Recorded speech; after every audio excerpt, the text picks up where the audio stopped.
Hello friends, welcome to GMR study circle. Friends, మనం ఈ వీడియోలో డైలీ కరెంట్ అఫైర్స్లో భాగంగా ఆగస్ట్ 22, 2025 కరెంట్ ఈవెంట్స్ గురించి డిస్కస్ చేసుకుందాం. మరి డీటెయిల్స్లోకి వెళ్ళే ముందు ఈ వీడియో లైక్ చేయండి. మొదటిసారిగా మన ఛానల్ విజిట్ చేస్తే ఖచ్చితంగా సబ్స్క్రైబ్ చేయండి. మరి డీటెయిల్స్లోకి వెళ్ళిపోతే ఈరోజు కరెంట్ ఈవెంట్స్లో మొదటి అంశం, ఇటీవల ఉత్తరప్రదేశ్లోని జలాలాబాద్కు ఏ కొత్త పేరుతో నామకరణం చేశారు? Option A Balarampuri, option B Parashurampuri, option C Vijayapuri, option D Vijayavardhanapuri. దీనికి సరైన సమాధానం ఆప్షన్ బి పరశురాంపురి. మరి దీనికి సంబంధించి వివరణగా చూస్తే, ఉత్తరప్రదేశ్లోని షాజహానాపూర్ జిల్లాలోని జలాలాబాద్ పట్టణం పేరును పరశురాంపురిగా మార్చడానికి కేంద్ర హోంశాఖ మంత్రిత్వ శాఖ ఆగస్టు 20, 2025న ఆమోదం తెలిపింది. మరి దీనికి ఆ పేరు ఎలా పెట్టారని కానీ ఒకసారి చూస్తే, దేవనాగరి అంటే హిందీకి సంబంధించి మరియు రోమన్ ఇంగ్లీష్ లిపులలో అన్ని ప్రాంతీయ భాషల్లో నమోదు చేయడం ద్వారా పరశురాంపురి అనే కొత్త పేరును తెలియజేయాలని చెప్పి కేంద్రం రాష్ట్ర ప్రభుత్వాన్ని కోరింది. మరి దీనికి సంబంధించి జలాలాబాద్ పరశురాముడు జన్మస్థలంగా ప్రసిద్ధి చెందిందని, ఆయనకు అంకితం చేయబడిన పురాతన ఆలయం ఇక్కడ ఉందని ఉత్తరప్రదేశ్ ప్రభుత్వం హోం మంత్రిత్వ శాఖకు రాసిన లేఖలో పేర్కొంది. జలాలాబాద్ మున్సిపల్ బోర్డు దీనికి పరశురాముడు పేరు మార్చాలని చెప్పి తీర్మానం కూడా చేసింది. మరి రెండో కరెంట్ ఈవెంట్ కానీ చూస్తే, దేశంలో మొదటిసారిగా సంపూర్ణ డిజిటల్ అక్షరాస్యత సాధించిన తొలి రాష్ట్రం ఏది? Option A Goa, option B Kerala, option C Karnataka, option D Gujarat. దీనికి సరైన సమాధానం ఆప్షన్ బి కేరళ. మరి వివరణలోకి వెళ్ళిపోతే, దీనికి సంబంధించి దేశంలో సంపూర్ణ అక్షరాస్యత సాధించిన తొలి రాష్ట్రంగా కేరళ ఇప్పుడు డిజిటల్ అక్షరాస్యత విషయంలోనూ చరిత్ర సృష్టించినట్లు ముఖ్యమంత్రి పినరయి విజయన్ పేర్కొన్నారు. సో ఫ్రెండ్స్, ఆల్రెడీ దేశంలో సంపూర్ణ అక్షరాస్యత సాధించిన తొలి రాష్ట్రము ఏది అంటే కేరళ. ఇప్పుడు డిజిటల్ అక్షరాస్యతలో కూడా అంటే ఇది చరిత్ర సృష్టించిందంట. మరి దీనికి సంబంధించి సంపూర్ణ డిజిటల్ అక్షరాస్యత సాధించిన ప్రథమ రాష్ట్రంగా కేరళ నిలిచినట్లు ఆయన ప్రకటించారు. తిరువనంతపురంలో గురువారం నిర్వహించిన కార్యక్రమంలో ఆయన ఈ ప్రకటన చేశారు. దేశంలో 38% కుటుంబాలే డిజిటల్ అక్షరాస్యత సాధించాయని, ఇలాంటి పరిస్థితుల్లో సంపూర్ణ డిజిటల్ అక్షరాస్యత పొందిన రాష్ట్రంగా కేరళ ప్రత్యేకత చాటుకోవడం గర్వకారణమని చెప్పి విజయన్ గారు పేర్కొన్నారు. మరి మూడో కరెంట్ ఈవెంట్ కానీ చూస్తే, ఇటీవల వార్తాపత్రికలు మరియు మ్యాగజైన్స్ పీరియాడికల్ రిజిస్ట్రేషన్ను క్రమబద్ధీకరించడానికి రిజిస్ట్రార్ జనరల్ ఆఫ్ ఇండియా ఏ పోర్టల్ను ప్రారంభించింది? Option A Janseva, option B press Seva, option C media Doot, option D Samachar Mitra. దీనికి సరైన సమాధానం ఆప్షన్ బి ప్రెస్ సేవ. మరి దీనికి వివరణగా చూస్తే, వార్తాపత్రికలు మరియు మ్యాగజైన్ల నమోదు ప్రక్రియను సులభతరం, పారదర్శకంగా మరియు వేగవంతం చేయడానికి press registrar general of India August 19, 2025న ప్రెస్ సేవ పోర్టల్ను ప్రారంభించింది. ఈ పోర్టల్ ఆన్లైన్లో దరఖాస్తులు స్వీకరిస్తుంది, జర్నలిజం రంగంలో పారదర్శకత మరియు సౌలభ్యాన్ని పెంచుతుందంట ఫ్రెండ్స్. మరి నాలుగో కరెంట్ ఈవెంట్ కానీ చూస్తే, ఇటీవల ఏ రాష్ట్ర పాఠశాల విద్యాశాఖ విద్యార్థుల్లో పఠనాశక్తిని పెంపొందించడానికి నా పుస్తకం నా కథ అనే నినాదంతో రీడింగ్ క్యాంపెయిన్కు శ్రీకారం చుట్టింది? Option A Telangana, option B Andhra Pradesh, option C Odisha, option D Bihar. దీనికి సరైన సమాధానం ఆప్షన్ ఏ తెలంగాణ.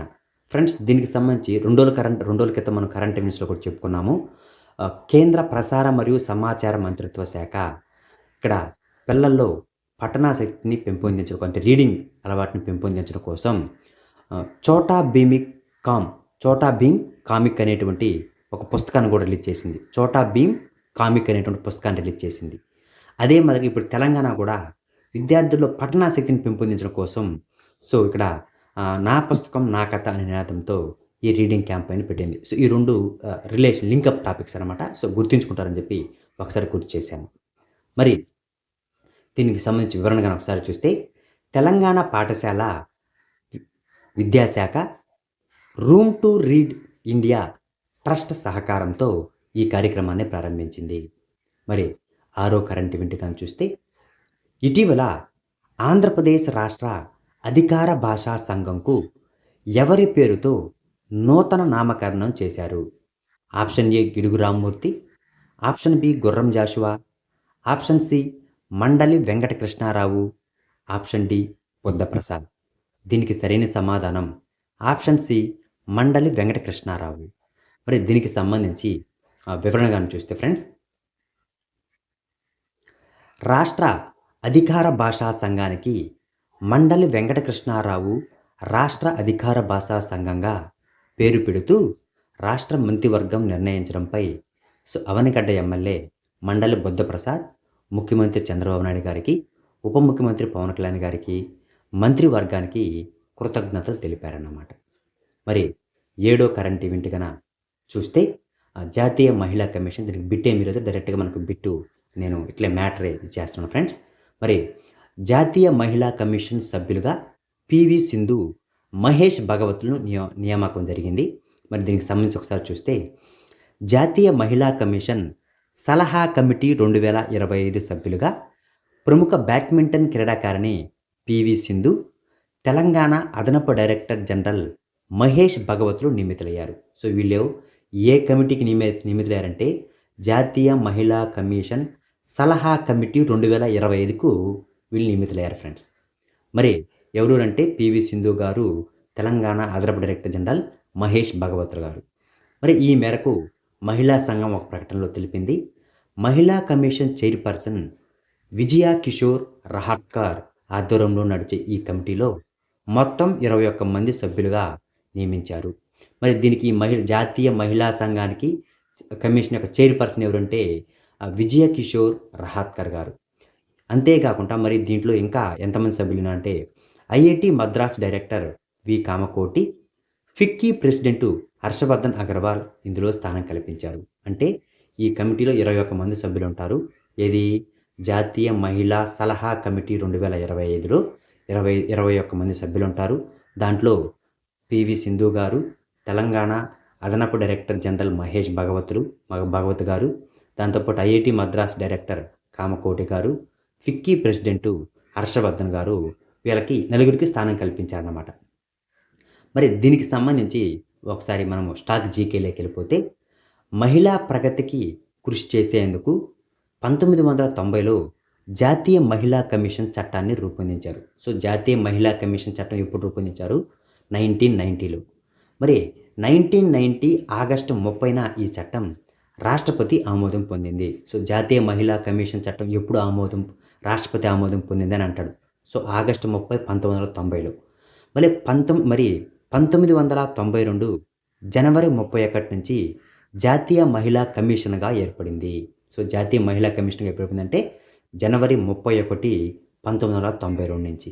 ఇది చట్టబద్ధమైన సంస్థ అన్నమాట. జాతీయ మహిళా కమిషన్‌లో ఒక అధ్యక్షురాలు, 5 మంది సభ్యులు, ఒక సభ్య కార్యదర్శి ఉంటారు. వీరిని రాష్ట్రపతి నియమిస్తారు. పదవీ కాలం 3 సంవత్సరాలు. సభ్యుల్లో ఎస్టీ వర్గానికి చెందిన సభ్యులు కూడా ఒక్కొక్కరు నియమించాలన్నమాట. సో, ఇది జాతీయ మహిళా కమిషన్‌లో ఎంతమంది సభ్యులంటే, ఒక అధ్యక్షురాలు ఉంటారు. నెక్స్ట్ పోతే 5 మంది సభ్యులు ఉంటారు. ఒక కార్యదర్శి ఉంటారు. కానీ మనం ఇంతకుముందు చెప్పుకున్నదేంది, పివి సింధు గారు, మోహన్ భగవత్ గారు వీళ్ళు జాతీయ మహిళా కమిషన్ సలహా కమిటీ 2025 దీంట్లో 21 మంది సభ్యులు ఉంటారన్నమాట. సో, ఇది బిట్టేడ.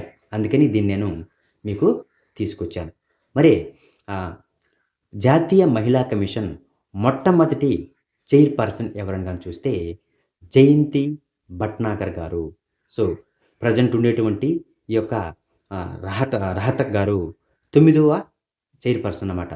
సో, ఎవరు ఈ యొక్క మనకు విజయ కిషోర్ రహాట్కర్ గారు 9వ చైర్పర్సను. ఇప్పుడు మొదటి చైర్పర్సన్ ఎవరంటే జయంతి భట్నాగర్ అన్నమాట. సో, మరి ఆంధ్రప్రదేశ్ రాష్ట్ర మహిళా సంఘం గురించి ఒకసారి గాని చూస్తే, ఆంధ్రప్రదేశ్ మహిళా కమిషన్ చట్టం 1998 ద్వారా ఆంధ్రప్రదేశ్ రాష్ట్ర మహిళా కమిషన్ ఏర్పడింది. దీనిలో ఒక చైర్పర్సన్, 6గురికి మించకుండా సభ్యులుంటారు. పదవీ కాలం 5 సంవత్సరాలు. అక్కడేమో జాతీయ మహిళా కమిషన్ యొక్క పదవీ కాలమేమో 3 సంవత్సరాలు.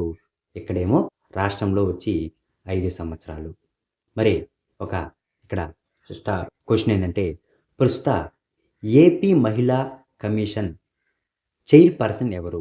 ఫ్రెండ్స్, మీరు దీనికి ఆన్సర్‌ని కామెంటు చేయండి. ఫ్రెండ్స్, ఇది ఇవాల్టి కరెంట్ అఫైర్స్. సో, రేపు మరి కొన్ని కరెంట్ ఈవెంట్స్‌తో మళ్ళీ కలుసుకుందాం. అంతవరకు మన ఛానల్‌ని సబ్స్క్రైబ్ చేయండి. మీ ఫ్రెండ్స్‌కి షేర్ చేసి సబ్స్క్రైబ్ చేసే విధంగా సపోర్ట్ చేయండి ఫ్రెండ్స్. Thank you.